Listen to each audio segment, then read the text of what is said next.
राष्ट्रपति ने कहा, दिव्यांगों को जागरूक करना ही अंतर्राष्ट्रीय दिव्यांगजन दिवस का उद्देश्य। राष्ट्रीय दिव्यांगजन सशक्तिकरण पुरस्कार समारोह का आयोजन। छत्तीसगढ़ विधानसभा में 4,337 करोड़ 75 लाख रुपए का द्वितीय अनुपूरक बजट पारित।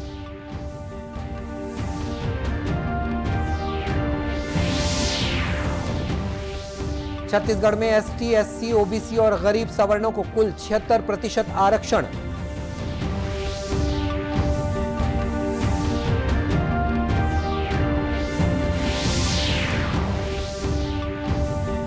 और भानु प्रतापपुर उपचुनाव के लिए प्रचार थमा, 5 दिसंबर को होगा मतदान।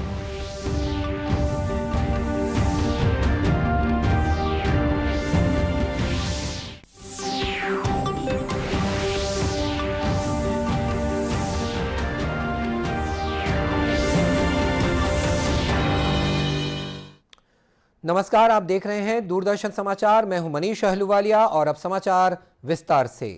राष्ट्रपति द्रौपदी मुर्मू ने कहा है कि अंतर्राष्ट्रीय दिव्यांगजन दिवस का उद्देश्य दिव्यांगजनों से जुड़े मुद्दों के बारे में जागरूकता को प्रोत्साहन देना है। उन्होंने दिव्यांगजनों के लिए स्वस्थ वातावरण बनाने की आवश्यकता पर बल दिया ताकि दिव्यांग सम्मानित जीवन जी सकें और राजनीतिक, सामाजिक, आर्थिक, सांस्कृतिक और खेल गतिविधियों में बिना किसी भेदभाव के शामिल हो सकें। राष्ट्रपति ने आज अंतर्राष्ट्रीय दिव्यांगजन दिवस के अवसर पर नई दिल्ली में वर्ष 2021 और 22 के लिए राष्ट्रीय दिव्यांगजन सशक्तिकरण पुरस्कार भी प्रदान किए। इस अवसर पर आयोजित समारोह में 2021 के लिए 25 व्यक्तियों, संस्थाओं और संगठनों को, जबकि 2022 के लिए 29 व्यक्तियों, संस्थाओं और संगठनों को असाधारण उपलब्धि और दिव्यांगजनों के सशक्तिकरण के कार्य के लिए सम्मानित किया गया। ये पुरस्कार सर्वश्रेष्ठ दिव्यांगजन, दिव्यांगजनों के सशक्तिकरण के लिए कार्य कर रहे सर्वश्रेष्ठ व्यक्ति और सर्वश्रेष्ठ पुनर्वास प्रोफेशनल कार्यकर्ता सहित विभिन्न श्रेणियों में प्रदान किए जाते हैं। प्रधानमंत्री नरेंद्र मोदी ने अंतर्राष्ट्रीय दिव्यांगजन दिवस पर दिव्यांगों के साहस और उपलब्धियों की सराहना की है। अपने ट्वीट संदेश में प्रधानमंत्री ने कहा है कि सरकार ने दिव्यांगों को आगे बढ़ाने में सक्षम बनाने के लिए कई कदम उठाए हैं। जांजगीर के क्रिकेट स्टेडियम में अंतर्राष्ट्रीय दिव्यांगजन दिवस के अवसर पर जिला स्तरीय खेलकूद, सांस्कृतिक प्रतियोगिता और पुरस्कार समारोह का आयोजन किया गया। यहां जिले के 9 ब्लॉकों से 130 से अधिक दिव्यांग बच्चे शामिल हुए। कलेक्टर तारन प्रकाश सिन्हा ने कार्यक्रम का शुभारंभ किया, जहां दिव्यांग बच्चों के लिए दौड़, सॉफ्ट बॉल थ्रो, जलेबी दौड़, गोला फेंक, ट्राईसाइकिल, कुर्सी दौड़ जैसे खेलों का आयोजन किया गया, जिसमें प्रथम, द्वितीय और तृतीय स्थान पर आने वाले बच्चों को सम्मानित किया गया। कार्यक्रम में सम्मानित होने वाले शिक्षकों का कहना है कि सरकार के आयोजनों के कारण उन्हें अब कहीं पर भी परेशानी नहीं उठानी पड़ती है। अब हर जगह वे सम्मानपूर्वक आना जाना कर सकते हैं। मतलब मैंने बहुत प्रयास किए और मैं दृष्टिबाधित पूर्ण रूप से हूं और शिक्षा के क्षेत्र में भी मेरा अमूल्य योगदान रहा है। मैं उसके अलावा कंप्यूटर, डबल एमए हिंदी एवं अंग्रेजी, उसके साथ साथ मैं म्यूज़िक में भी म्यूज़िक सुनना, म्यूज़िक प्ले करना भी पसंद है मुझे। इस तरह से शैक्षिक समन्वयक के रूप में मैंने बच्चों के सर्वांगीण विकास के लिए योगदान दिया। उसके बाद प्रधान पाठक के रूप में सन 2008 से आज तक लगातार मैं कार्य कर रहा हूं और इस दौरान बहुत सारी समस्याएं विद्यालय में आई। उन समस्याओं के निराकरण के लिए मैंने अपने स्तर पर प्रयास किया, अधिकारियों से भी मिला और अभी की स्थिति में मेरा विद्यालय अनुशासन के लिए एवं समय के लिए जाना जाता है। समाज कल्याण विभाग के उप संचालक टीपी भावे ने कहा कि दिव्यांग आज अपने दम पर आगे बढ़ रहे हैं और हर क्षेत्र में सफल हो रहे हैं। दिव्यांगजन विशिष्ट उपलब्धियां प्राप्त किए हैं, चाहे शिक्षा के क्षेत्र में हो, चाहे खेलकूद के क्षेत्र में हो, चाहे व्यवसाय के क्षेत्र में हो। हमारे दिव्यांग साथी बढ़ चढ़ कर राष्ट्र के उत्पाद अंग के रूप में अपनी भूमिका का निर्वहन कर रहे हैं। आज उसी अनुक्रम में एक कार्यक्रम आयोजित किया गया है। इस दौरान जिले भर से उत्कृष्ट कार्य करने वाले 20 दिव्यांग शिक्षकों को श्रीफल और गुलदस्ता देकर सम्मानित किया गया। छत्तीसगढ़ विधानसभा में शुक्रवार को वित्तीय वर्ष 2022-23 के लिए 4,337 करोड़ 75 लाख 93,832 रुपए का द्वितीय अनुपूरक बजट ध्वनिमत से पारित कर दिया गया। वर्ष 2022-23 का प्रमुख बजट 1,04,000 करोड़ रुपए है।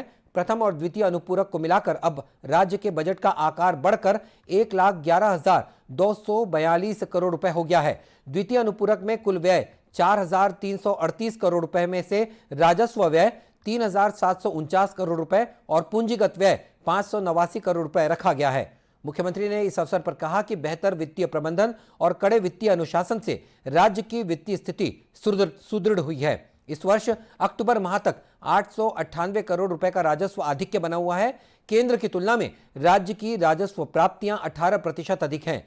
राज्य शासन द्वारा दी जा रही आर्थिक सहायता तथा जन कल्याणकारी योजनाओं के कारण प्रदेश के किसानों, मजदूरों और महिलाओं की आय और क्रय शक्ति बढ़ी है। छत्तीसगढ़ विधानसभा ने अनुसूचित जाति, अनुसूचित जनजाति, अन्य पिछड़ा वर्ग और सामान्य वर्ग के गरीबों को आरक्षण देने वाले 2 नए विधेयकों को सर्वसम्मति से पारित कर दिया है। इसे राज्यपाल को भेजा गया है। उनके हस्ताक्षर करने के बाद विधेयक अधिनियम बन जाएंगे। आरक्षण विधेयक पेश होने के बाद भी एक नई बहस शुरू हो गई है। विपक्ष की मांग है कि अनुसूचित जाति को 16% और आर्थिक रूप से कमजोर सामान्य वर्ग के लोगों को 10% तक आरक्षण मिलना चाहिए। नेता प्रतिपक्ष नारायण चंदेल ने पत्रकारों से बातचीत में कहा कि इस विधेयक को भारतीय जनता पार्टी ने अपना पूर्ण समर्थन दिया है। वहीं मुख्यमंत्री भूपेश बघेल ने कहा कि विधानसभा में विधेयक पारित होने के बाद हमारे वरिष्ठ मंत्री से लेकर तत्काल राज्यपाल के पास पहुंचे। उम्मीद है कि जल्द ही इस विधेयक पर हस्ताक्षर हो जाएंगे। इस मामले में राज्यपाल ने कहा कि आरक्षण के लिए विशेष सत्र की पहल मेरे द्वारा ही की गई थी। इस पर हस्ताक्षर करने के पहले विधि और संविधान विशेषज्ञों से बातचीत की जाएगी।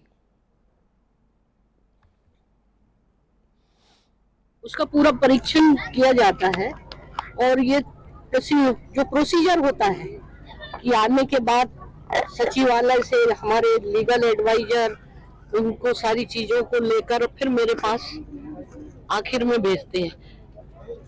कभी भी ऐसे नहीं होता है कि वहाँ पास हुआ और एकदम तत्काल में साइन हो जाते हैं।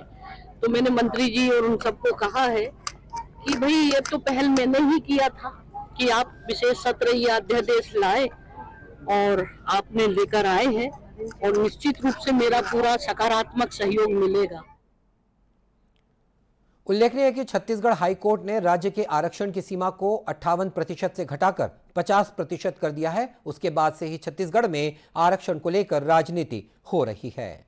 और अब लेते हैं एक छोटा सा विराम।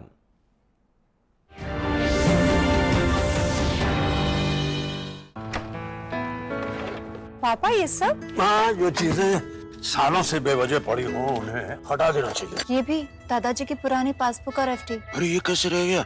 पैसे गए? नहीं, उपाय है। बैंक खाते को संचालित करते रहना चाहिए वरना खाता इनऑपरेटिव हो जाता है। ऐसे में बैंक से संपर्क करें, खाता सक्रिय करवाएं और आपकी रकम जो है उसे ब्याज समेत क्लेम करें। दादू ये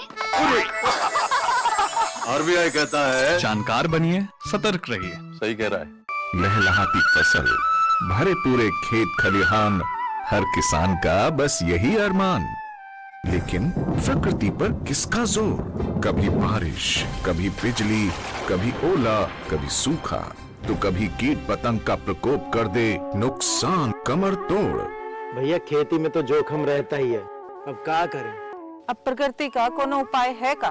प्रकृति का तो नहीं मगर नुकसान का उपाय है।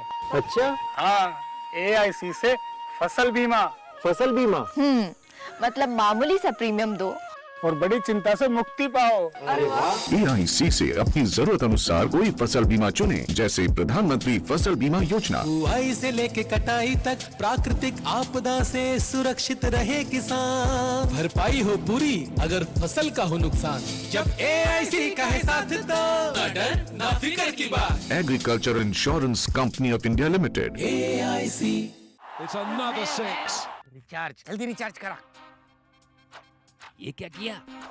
मैच तो गया। पेमेंट कैसे करेंगे? टोकनाइज कार्ड से। टोकन? हाँ, ऑनलाइन पेमेंट के लिए आरबीआई लाए हैं टोकनाइजेशन। एक बार कार्ड डिटेल्स, OTP, CVV डालकर टोकन जनरेट कीजिए। कार्ड भी सुरक्षित और बार बार डिटेल्स भरने की नो झंझट। वही सुविधा अधिक सुरक्षित। ऑलराउंडर वो की मैं आरबीआई कहता है कि जानकार बनिए, सतर्क रहिए। लहलहाती फसल, भरे पूरे खेत खलिहान, हर किसान का बस यही अरमान। लेकिन प्रकृति पर किसका जोर? कभी बारिश, कभी बिजली, कभी ओला, कभी सूखा, तो कभी कीट पतंग का प्रकोप कर दे नुकसान कमर तोड़। भैया खेती में तो जोखम रहता ही है, अब क्या करें। अब प्रकृति का कोनो उपाय है का? प्रकृति का तो नहीं, मगर नुकसान का उपाय है। अच्छा, हाँ, AIC से फसल बीमा फसल बीमा। मतलब मामूली सा प्रीमियम दो और बड़ी चिंता से मुक्ति पाओ। AIC से अपनी जरूरत अनुसार कोई फसल बीमा चुने, जैसे प्रधानमंत्री फसल बीमा योजना। बुआई से लेके कटाई तक प्राकृतिक आपदा से सुरक्षित रहे किसान। भरपाई हो पूरी अगर फसल का हो नुकसान, जब AIC का है साथ तो ना डर ना फिक्र की बात। Agriculture insurance company of India limited, AIC।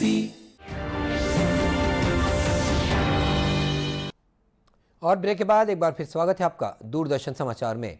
Chhattisgarh की राज्यपाल अनुसुईया उइके से स्वामी अभिषेक ब्रह्मचारी और युवा चेतना के राष्ट्रीय संयोजक रोहित कुमार सिंह ने मुलाकात की। इस दौरान उन्होंने राज्यपाल से प्रदेश में हो रहे धर्मांतरण पर संज्ञान लेने का आग्रह किया।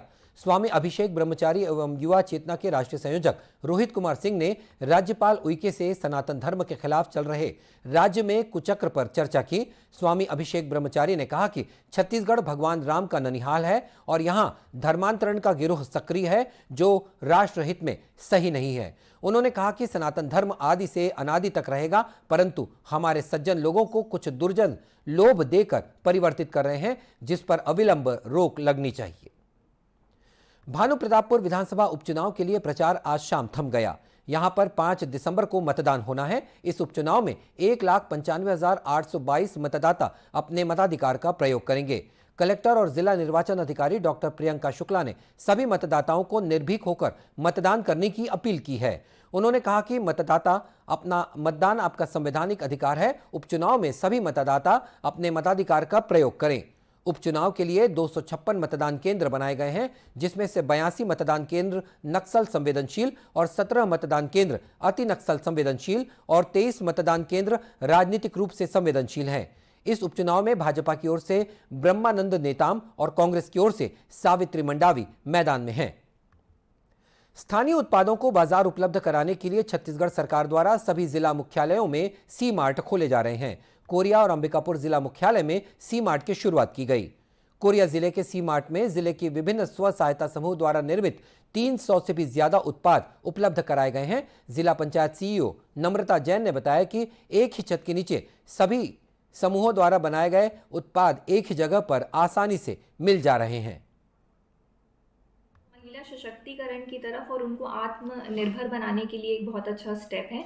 वहाँ पे दैनिक उपयोग की चीज़ें तो उपलब्ध हैं ही, साथ वहाँ पे कुछ दीदियों के द्वारा टेराकोटा के प्रोडक्ट्स बनाए गए हैं, कुछ साड़ियाँ बनाई गई हैं। ब्लॉक्स के जितने भी हमारे SHGs हैं सभी लिंक हैं और एक ही छत के नीचे अराउंड 300 प्रोडक्ट्स अवेलेबल हैं।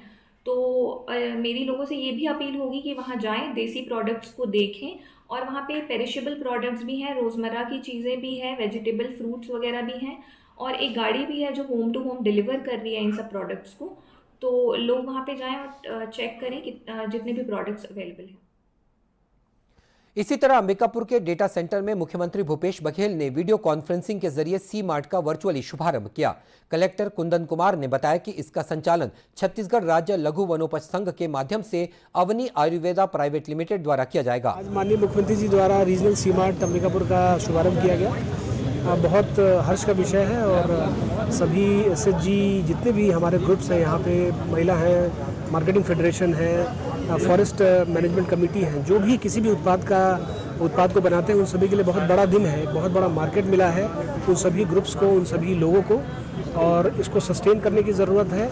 और जिस तरह का लोकेशन है, मुझे लगता है कि कौतूहलवासी लोग यहाँ पे ज़रूर आएंगे, खरीदारी करेंगे और हमारे SHGs को बहुत सपोर्ट करेंगे। महापौर अजय तिर्की ने बताया कि इसमें भी सभी प्रकार के स्थानीय फूड प्रोडक्ट सहित अन्य सामग्रियां भी उपलब्ध रहेंगी। इससे स्थानीय उत्पाद को बढ़ावा मिलेगा। और इस बुलेटिन में इतना ही। इसी के साथ ये समाचार बुलेटिन समाप्त होता है। नमस्कार।